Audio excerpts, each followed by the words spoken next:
Hi guys, and welcome to the Craft Time Studio. I'm Ange and crafting is my source of happiness. If you like crafting as much as I do, I hope you consider liking and subscribing to my channel. Every like and comment that you leave for me really means a lot, so thank you for the good vibes. Today, as requested by one of my subscribers, I want to show you how I make custom colors. I'm sure that you crafters out there have your own preferred method, but for me, these are the methods that I use.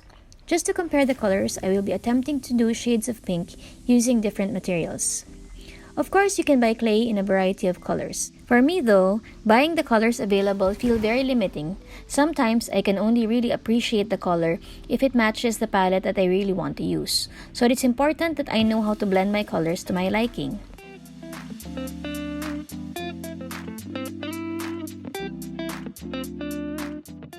So the most common way of mixing a pink color is getting around 3/4 white clay and mixing it with 1/4 or even less than that of red clay.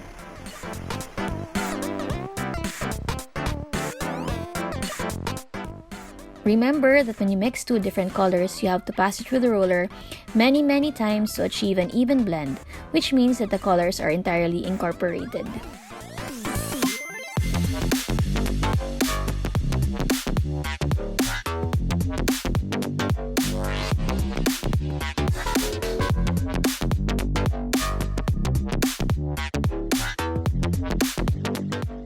The second way, which is usually the way I want to do pastel colors, is to mix a third clay, which is translucent clay.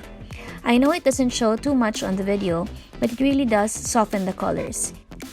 It makes the pink look yummier, and I use this a lot if I'm doing desserts or miniature cupcakes because it really looks like icing.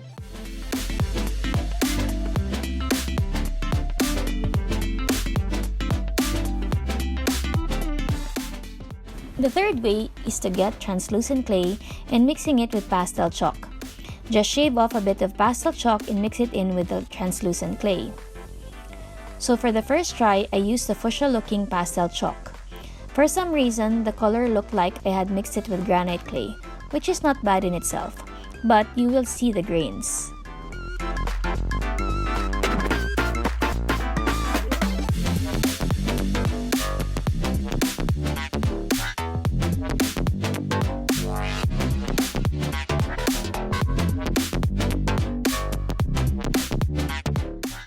I also tried using the red pastel chalk, the closest one I could find to match the original red clay that I used. But the effect was also a bit different, making my pink clay veer towards a lighter coral shade, which I also liked.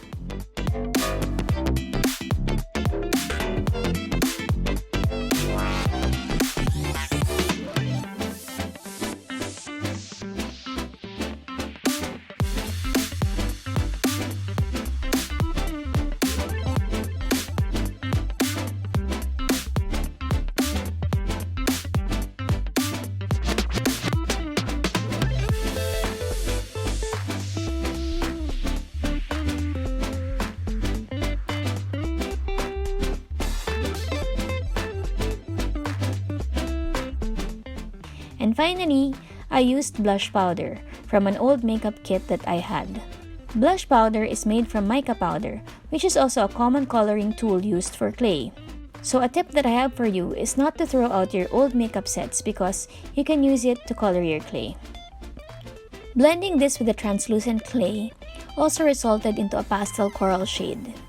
The difference being that when you use mica, there is a glimmer or a very subtle sparkle to it, which is also a nice effect, especially if you're using it to make jewelry.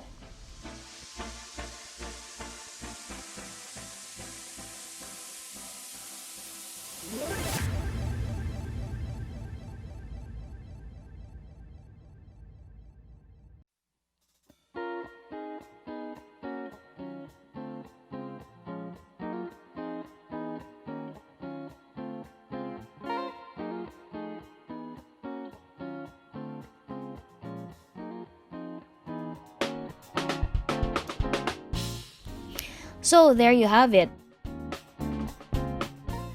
Another helpful tip is that when you do custom colors for the first time, you might want to bake them. Baking a tiny bit allows you to see how the color changes once it is baked. In this case, I could definitely tell that the one mixed with the red pastel chalk and the one mixed with mica powder turned even more orange once it was baked. I hope that you learned something new today. Please do click on the like and subscribe button. My personal goal is to reach 1,000 subscribers before the end of this year, and I really hope that you guys can help me out on this. Thank you again and enjoy the weekend. Keep on crafting. Bye!